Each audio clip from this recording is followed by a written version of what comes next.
Hello, students. Welcome to our lecture for Learning Cycle 4.3. So, we are beginning a learning cycle that focuses on one of the most consequential moments in the United States history. So, when historians study the Civil War, which is what we're going to talk about, they don't treat it as an isolated explosion of violence. Instead, we see the Civil War as a turning point that reshaped the national's political structure, social order, and moral direction. So, this is why this is our guiding question. And our guiding question does not just simply ask what happened, but why it happened. Okay? And why it still matters today. What happened during the Civil War, why it happened, and why it still matters today. So, as you complete your notes, listen for how this learning cycle, connects four ideas that are often taught separately. Those ideas are the institution of slavery, the decision by Southern states to secede, the action of African Americans during the war, and the long-term consequences of the conflict. So those are the four. These ideas sort of form a chain, not a list, and each one leads directly into the next.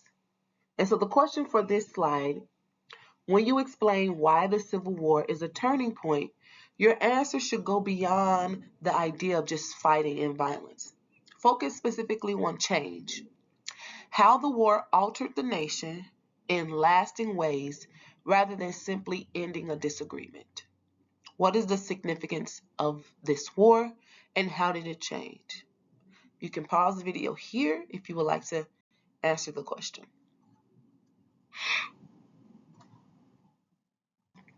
Okay, we're going to go to our next slide.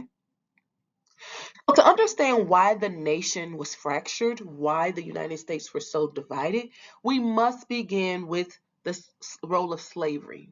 Okay, we must begin with slavery. Slavery was not just a labor system, it was the foundation of the Southern economy and the source of their enormous wealth. So we're talking about money. The wealth translated into influence, particularly in the national government. So this is how their representation gave them political power. And this political power was tied to the economic strength and population of their people. So I'm going to take a moment to kind of break this down. The more enslaved people that Southern states had, one, the more wealth certain people got, but two, those states had more population, more people, and therefore had more representation, more rights to representation in Congress, and therefore more political power. Okay? Slavery also structured the social parts of Southern society. It created a racial hierarchy that benefited white elites at the top, and it reinforced social control. So, as the United States expanded into new territories in the West, every debate about land became a debate about whether slavery would expand as well. And so these arguments intensify conflict because expansion threatened to shift political influence away from slaveholding states. Okay? So slaveholding states and non-slaveholding states feared that the other state would get more power. We talked about this last week. So your question for this slide should explain the limits on slavery, right? So let me break that down. So now you have time you should have taken notes, and now you have time to sort of answer the question on your slide, on your guided notes for this slide. So your response should explain that any limitation placed on slavery was seen as dangerous not only economically but politically to Southern leaders.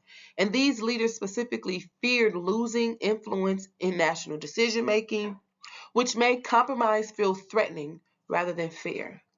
So Southern states saw compromise as a threat to their economic and social and political way of life, their power. Right? We're going to move on to the next slide. You can pause here if you would like to take time to write out your response if you haven't done so already.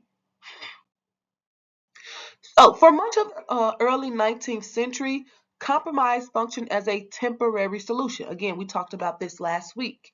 Political leaders believed that they could sort of manage disagreement by delaying decisions about slavery. Let's just keep everybody, happy for a little bit.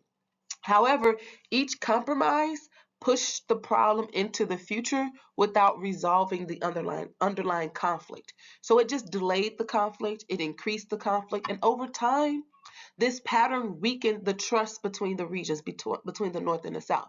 So by the 1850s, slavery was no longer treated as a negotiable issue.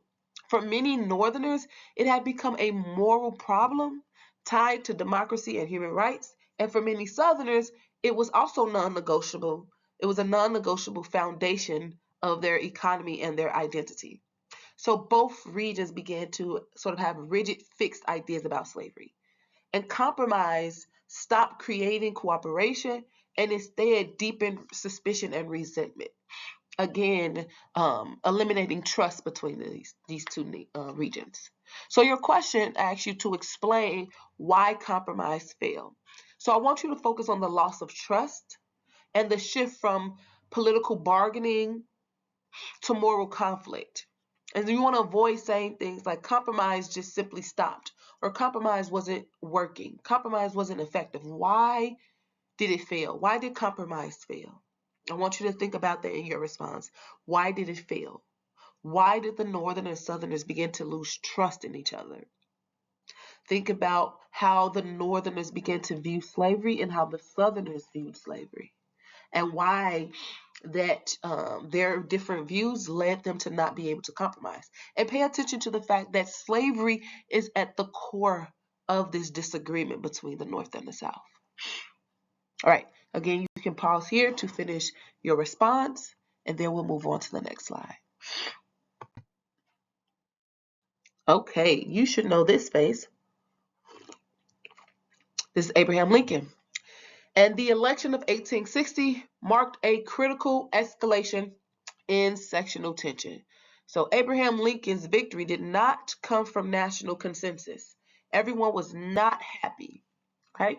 In fact, the South was completely devastated by this. Okay. They were upset with his election. They did not want Abraham Lincoln to become president. Now you want to ask yourself, why is that? Why did the South not want Abraham Lincoln to become president? Why were they so adamant and hurt when he became president? Adamant against him becoming president, and why were they so hurt when he became president? So although Lincoln's platform focused on preventing the expansion of slavery, that's one thing. He did not want slavery to expand. He did not focus on abolishing it outright. So he wasn't trying to get rid of slavery completely. However, his election did symbolize a new political reality. We have to deal with slavery. We can no longer ignore it. So for Southern leaders, the significance of the election lay not in Lincoln's immediate policies, but in what his victory represented. And for the South, it demonstrated that the political system, right, could actually operate without Southern approval. So they felt like their voices didn't matter. Right? Their concerns, their needs, their wants, their desires did not matter in this country. That someone could be elected and someone could have the authority to go against their interests. And so this realization convinced many that their influence within the Union was permanently declining, and they no longer felt like they were a part of this country. Okay, so this triggered them to secede, to separate, and we'll talk more about that on the next slide. But I want you to pause and ask yourself the question, answer the question that's on this slide. So when addressing why the election of Abraham Lincoln mattered, I want you to focus on political power and representation. Who had political power? Who felt like they didn't have political power because of his election? Who felt like they had representation or didn't have representation? Not just on Lincoln's personal beliefs. The key idea is loss of influence. The South felt like they lost influence, that they lost power. Okay, and that is what angered them and led them to want to separate from the United States of America. All right. So before we can even analyze why secession happened, we need to be clear about what the term secession actually means. So secession refers to the formal decision by a state to withdraw from a political union. So each individual state made the decision to separate from the union. And in this case, it meant leaving the United States entirely and rejecting the authority of the federal government. So Florida decided, I do not want to be a part of the United States, and I do not want to listen to the federal government. Georgia decided, South Carolina, North Carolina, all of these states that you see here in the gray, these are the states that decided to separate and to leave the United States. They decided, they made a vote, and they said, because Abraham Lincoln is elected as president, and because we feel like the country is threatening to end slavery or to not allow us to have slavery expand, we are going to leave this country, right? And we no longer want to be a part of it. And those countries made a vote, and they decided to leave their country. And essentially, they wanted to create their own country. And this is called secession. Secession. Notice that those states that decided to secede, to separate, where are they located? They're primarily located in the South. Okay? So secession was not a protest. It was not a threat.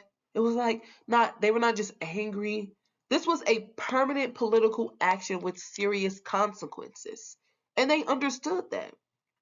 The country that they fought to create and preserve was now threatened, and they did not care. They wanted to leave.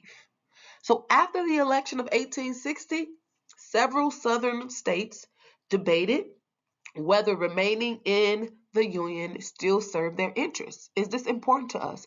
Do we want to remain a part of this country? And this debate did not occur in a moment of chaos or confusion. No, they structured these conversations and debates. They had state conventions were held, speeches were delivered, right?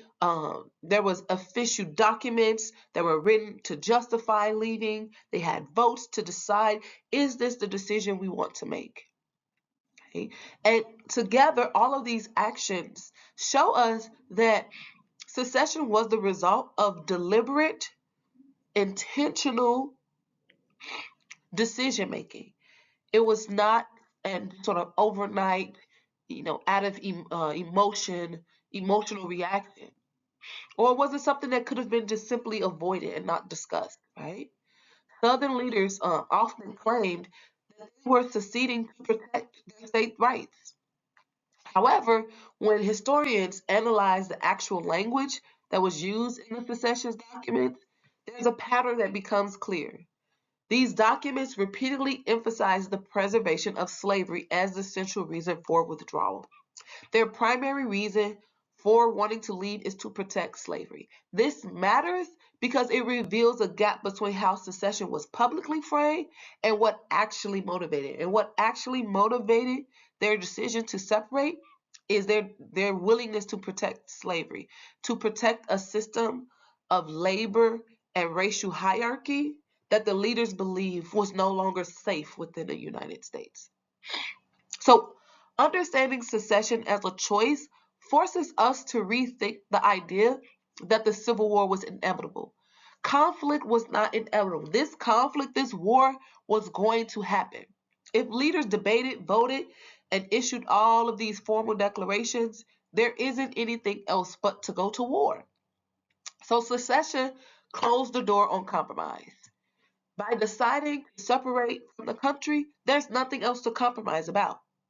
And this now made the conflict an armed, violent conflict. Because now you're choosing to destroy what was once the United States and separate. And so now we're no longer united. And that becomes a huge, huge political problem. So now we're at the brink of war. The country is at the brink of fighting each other. The North versus the South. The South versus the North. This is no longer talk and words. This is now guns, armies fighting each other, right? Um, and this wasn't just an automatic sort of consequence, right? The violence, it was a political gamble that they were willing to take to preserve slavery. So the Southern leaders were willing to send thousands of troops to war in order to protect slavery. Why was slavery so important to them? Again, this was their economic, political, and social status that they wanted to protect. It mattered deeply to them that they were willing to die for it. So the question on this slide asks you to really, really, really think about and evaluate whether secession was unavoidable or if it was chosen. Was this something that the Southerners could have just simply decided not to do, or was it a deliberate action? So you're not being asked to describe what secession is, but to analyze why it happened and who was responsible for the decision. Why did the Southern states decide to leave, to separate from the country, and who was responsible for this decision? So a strong answer should define secession as any state leaving the Union. It should explain that the leaders actively chose this option through a political process. Okay. It should also discuss that slavery was the central motivation. 3.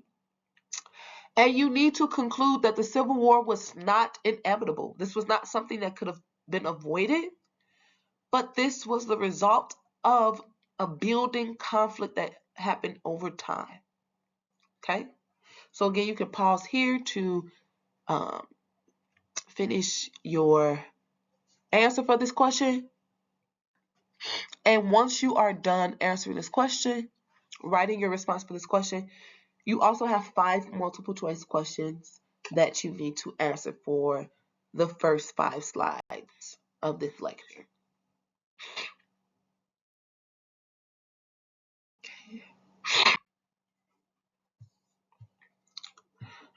All right, so before we begin going over slide 6, just a reminder, you should have answered all of the questions for slide 5. If you have not answered all of the questions for all of the first 5 slides, you need to go back and you need to do that first. You also should have answered all of the 5 multiple choice questions related to slides 1 through 5.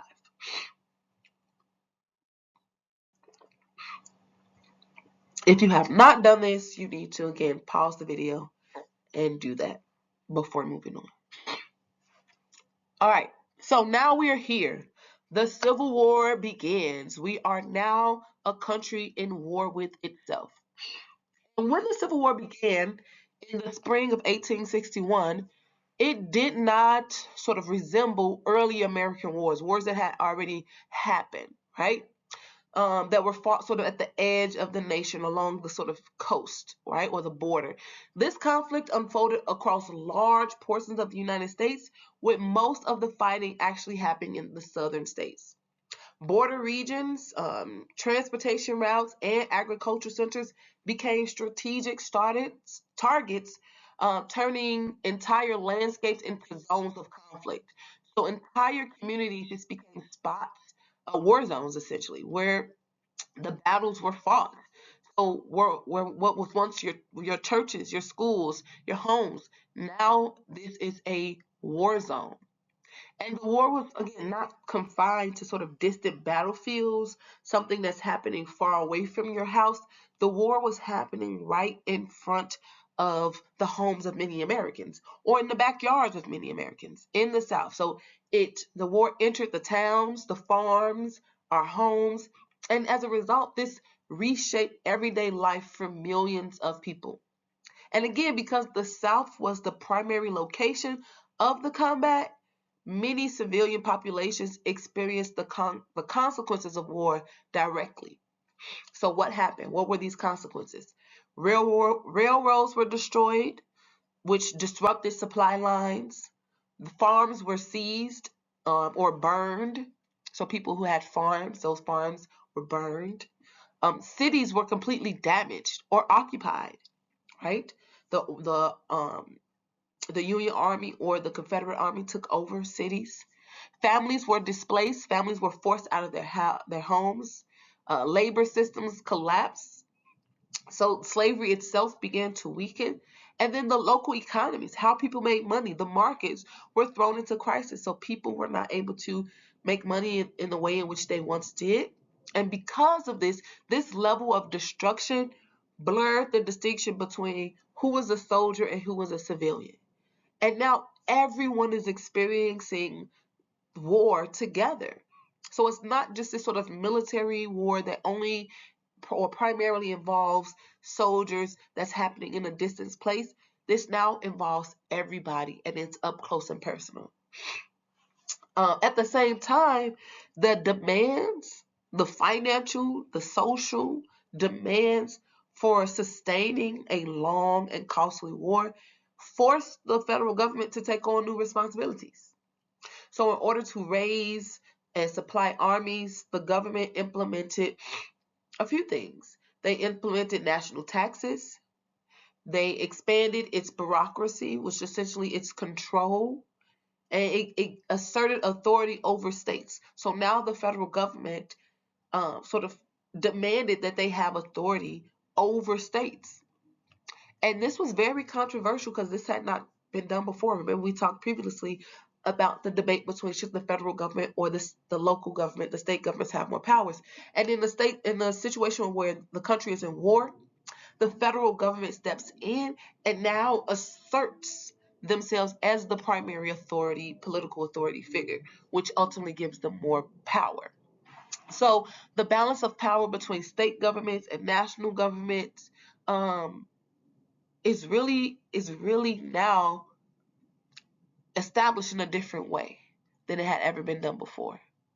And this again makes the southern states really, really angry because they feel as if the state should have more authority. Also, this expansion of federal power was not just merely administrative.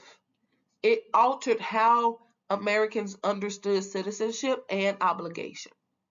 It forever changed how Americans understood themselves as citizens and what their roles are.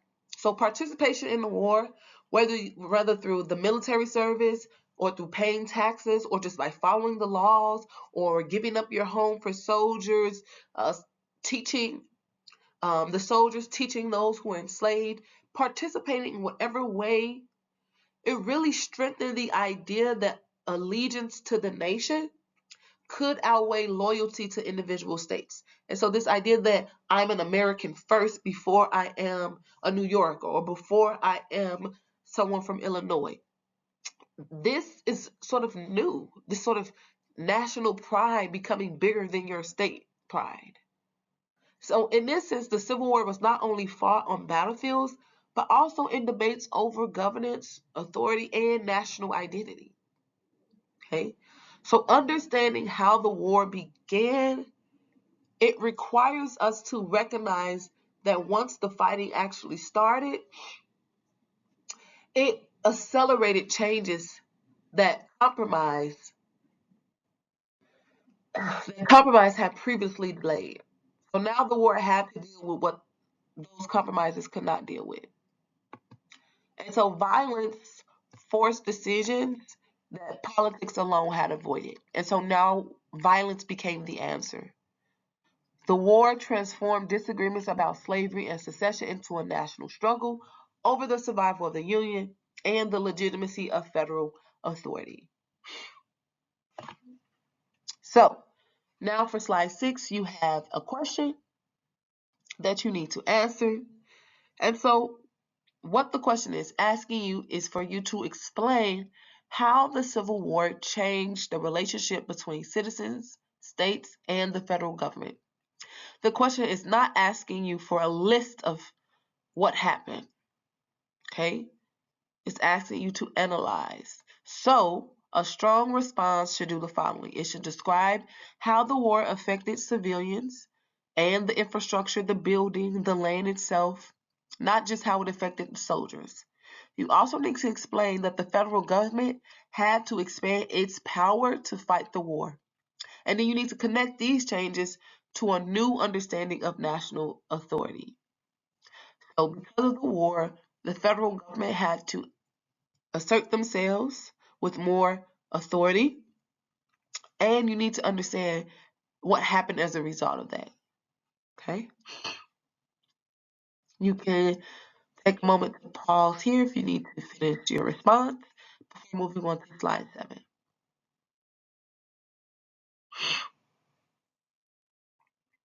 Okay.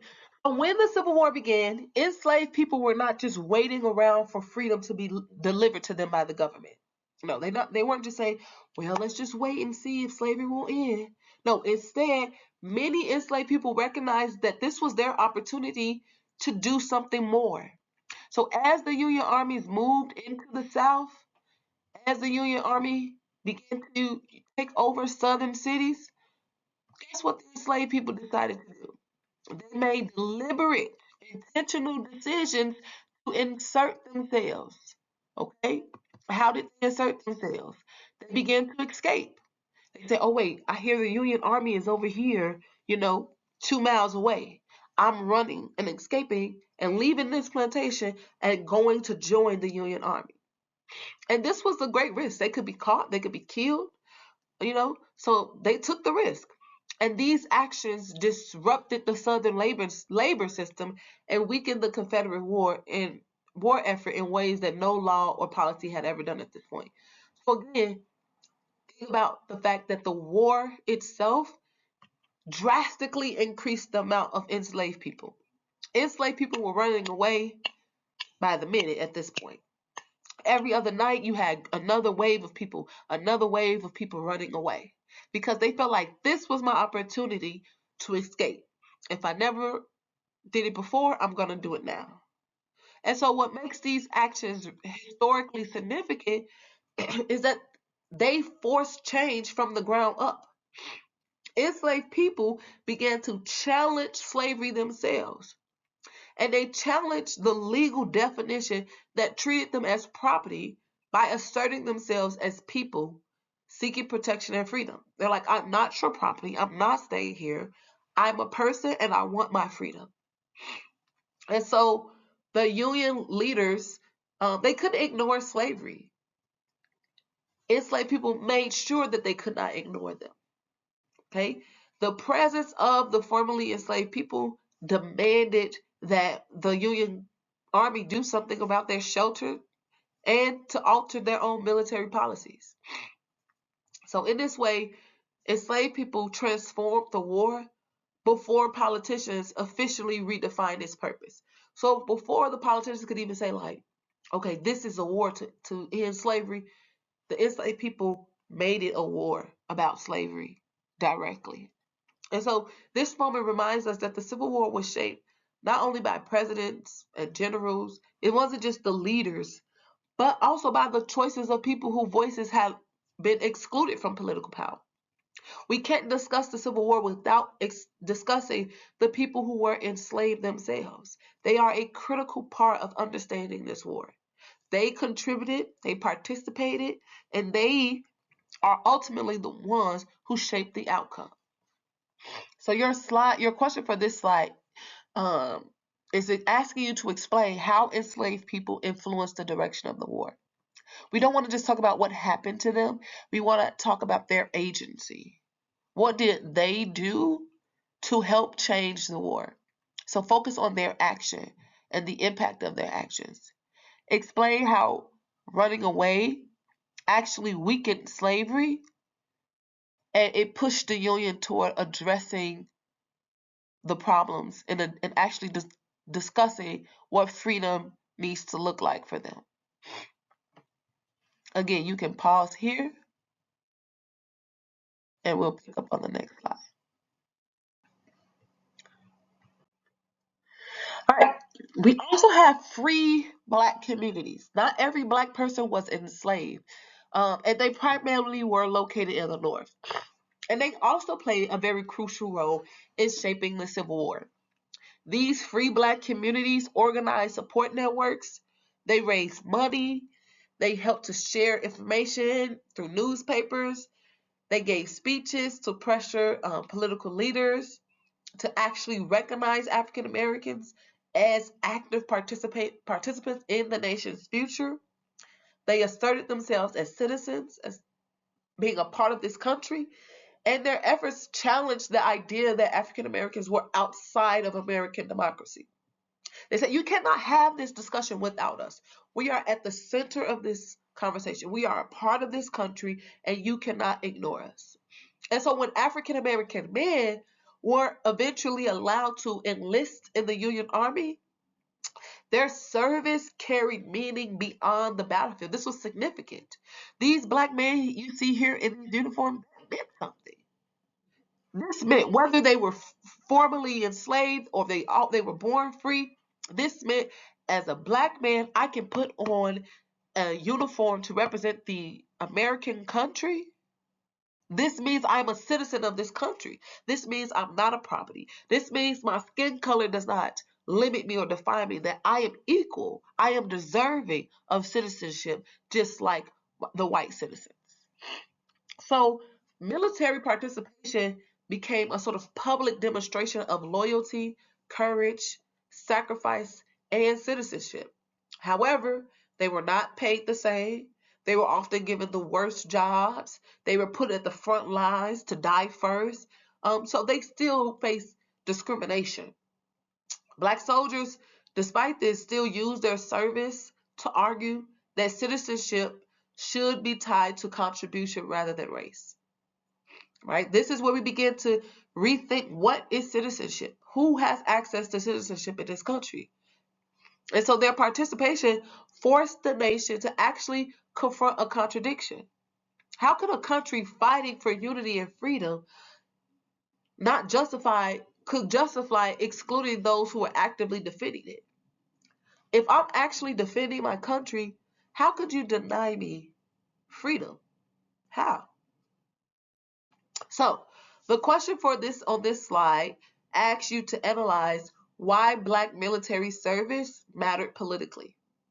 Why did their service in the military matter politically? Why did this matter? So, in order to answer this question, you need to make sure that you explain how their service challenged racist beliefs.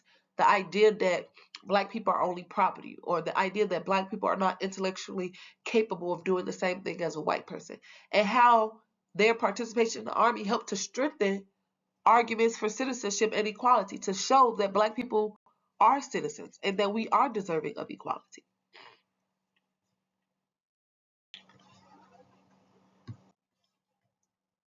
All right, so now let's talk about emancipation.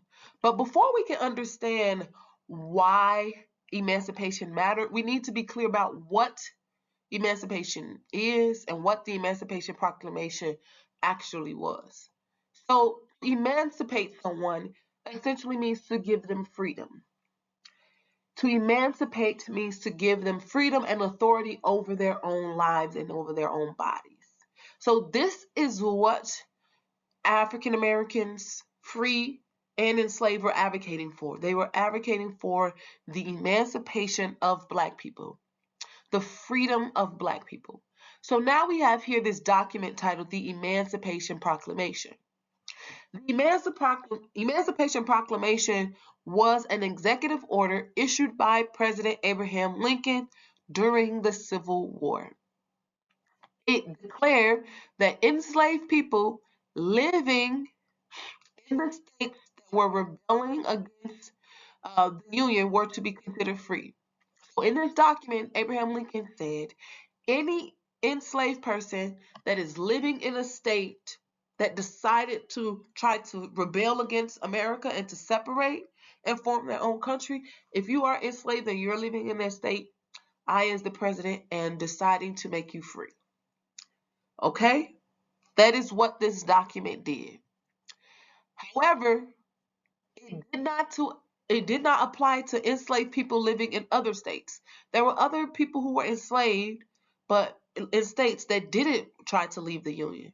So it didn't end slavery everywhere. It only ended slavery in those states that were going to war against the country. So this matters because the proclamation was not a sort of blanket abolition of slavery, and it did not free all enslaved people overnight. Instead, it used the power of the presidency during the wartime to weaken the Confederacy by targeting the system in which they used for labor and for economic wealth. So this was a political strategy to hurt the South. Abraham Lincoln didn't do this because he felt so bad for those who were enslaved, because he thought slavery was so wrong. He did this as a military strategy to hurt the South. Why? Because if he decides, hey, I'm going to make every person that's enslaved in the South free, who's going to work for the South? How are they going to make money during this war? So now they're going to be hurt, and this weakens them, and it allows for the North to actually defeat them even quicker. So that is why he did this. That's why he issued this Emancipation Proclamation. So that's what I want you to pay attention to. But nevertheless, the Emancipation Proclamation still fundamentally changed the meaning of the Civil War. Before this document was issued, the war was officially sort of fought to just preserve the Union, to protect the Union. However, after this, it became clear that a Union victory also means the destruction of slavery. And this shift redefined the conflict in the eyes of Americans and even the international community, other countries abroad, because it made slavery a central issue that could no longer be avoided or postponed. It's also very important to recognize that emancipation didn't just emerge in isolation, because by the time Lincoln actually issued the proclamation, again, enslaved people had already been fleeing from plantations. They've already been making themselves free even before he said it. And abolitionists have been applying pressure. Military leaders have been forced to confront slavery's role in sustaining the Confederacy. This has already been going on before Abraham Lincoln decided to write this document. So emancipation was not a sort of a sudden moral awakening, but it was the result of accumulated pressure. Lincoln was put under pressure. It was because of the resistance of enslaved people. So in a sense, the Emancipation Proclamation represents a turning point, not because it ended slavery immediately, but because it officially aligned the Union war effort with the goal of ending slavery. It marked the moment when compromise was no longer possible and the nation committed, however imperfectly, not all the way, but committed to ending slavery. Now, the question for this slide asks you to explain why emancipation occurred during the war and why it changed the purpose of the conflict. It's not asking you to simply define the proclamation, right? It's not asking you to tell me what the proclamation was. So, in your strong response, you should describe what the Emancipation Proclamation did and what it did not do. It did not free all slaves. You need to explain why it was issued during the war rather than before it. And then you need to connect emancipation to the military necessity, African American resistance, and abolitionist pressure. You can pause here if you haven't have a chance to write out your response, and then pick up with the next slide. Okay, at this point, you should have answered all of the questions for slides 6, 7, 8, and 9. And you should have answered the multiple choice questions for this section. If you have not, you need to pause the video or go back to the video and answer all of those questions before moving on. Okay? Alrighty. We're going to pick up with slide 10 that talks about the end of the Civil War. What happens as the war is being fought and is coming to an end. So the end of the Civil War marked a decisive conclusion to the conflict over secession. The Union's victory, so the Union Army won, established that the states could not leave the nation when political outcomes displeased them. So just because a state disagreed with the federal government, that didn't mean that you have the right to just separate and try to create your own country. So because the Union Army won, it made it very clear that a state could not just leave the country. This outcome also permanently reshaped the structure of American government by reinforcing national authority over state authority. So the national government will have more authority over the state governments. The nation that emerged from this conflict was fundamentally different from the one that entered it. America is now forever changed. The balance of power shifted. The federal government assumed a more active role in defining rights and responsibilities. Now the federal government is deciding for each state who has rights, who is a citizen, what is each state allowed to do and what are they not allowed to do. The victory did not necessarily mean resolution to all conflicts, but it opened a new phase of struggle over what freedom would actually mean. Now that the war is over, who gets to actually be free and a citizen? So the question for you on this slide today asks you to identify what political issue the war settled. And your answer needs to explain that the Civil War resolved the question of secession. States cannot decide when they want to leave. And it also strengthened federal authority. So the war made it clear that the national government will have more authority than the federal government.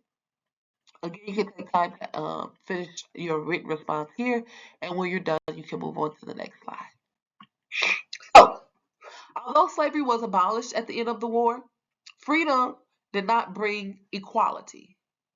Formerly enslaved people still face violence, economic exploitation, and political resistance.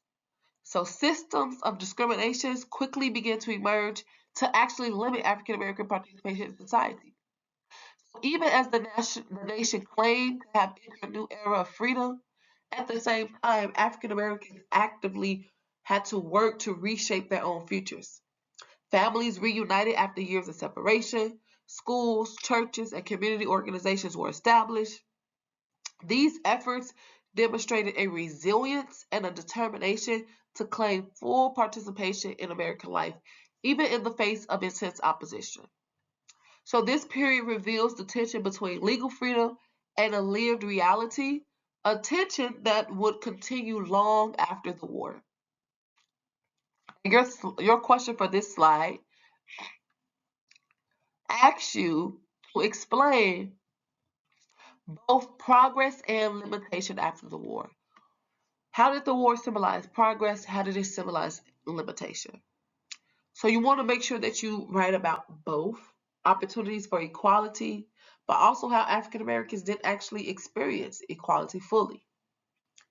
You need to write your response, and when you're done, you could go to the next slide. Even today, the Civil War remains one of the most significant events in American history because it reshaped the nation's identity. It ended slavery, strengthened the federal government, and redefined who could claim citizenship and rights. And these changes altered the course of American democracy. The war also left a lot of unresolved questions, though. Debates over equality, federal authority, and civil rights continue long after the fighting ended. So understanding the Civil War helps explain why these debates persisted and why they remain central to American political life today. So history matters not only because of what happened, but because of how those events continue to reshape the present. So take some time to look at the question for this slide. It's asking you to connect past events to ongoing impact. So you need to explain how the outcomes of the Civil War continue to influence modern society at that time. Make sure you have your response written. And when you're done, you can move to the next slide. All the ideas from this lecture come together in this final takeaway. Slavery created the conflict. Secession turned that conflict into war. African Americans shaped the course and meaning of the struggle through resistance and service. The result was ultimately a nation transformed politically and morally. The takeaway is not just a summary, it's an argument. It explains why the Civil War happened, how it unfolded, and why it remains central to understanding American history. So as you move through this learning cycle, return to this idea repeatedly. Every text, assignment, and discussion connects back to this core understanding. So when you're being asked to synthesize the cause, agency, and consequence of the war, you need to show how slavery, human decisions, and national change are connected in one sort of historical process. So again, the takeaway is that The Civil War was caused by slavery and secession. It was shaped by African American resistance. African Americans are at the center of this war. Okay? Now at this time, you should make sure you have answered the question for slide 13 and that you answer the last 5 multiple questions. Once you are done, you need to submit your assignment by the end of class.